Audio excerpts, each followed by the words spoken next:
रक रघुवंश विभूषण। इसके हृदय में, सामने वाले के हृदय में बैठ करके वे परम ईश्वर ही जिसकी मैं शरण हूं, वही ये करा रहा है मेरे अहंकार को चेक करने के लिए।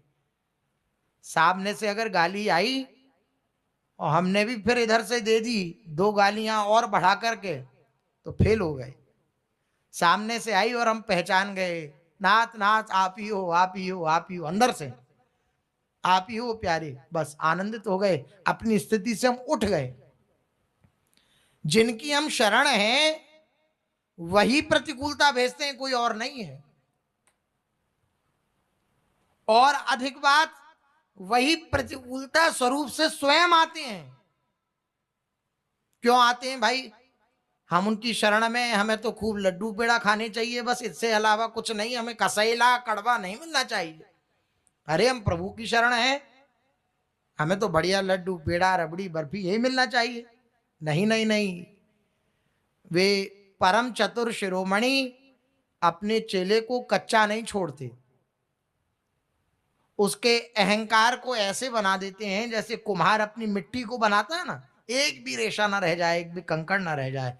क्योंकि एक भी कंकड़, अगर एक भी रेशा रह गया कठोर, तो वह वहीं से मटकी को फोड़ दे दिया जाएगा, वह मटकी फूट जाएगी उसी जगह से। इसलिए प्रभु ऐसी लीला करते हैं, ऐसी लीला करते हैं कि अहंकार एकदम चकनाचूर हो जाता है।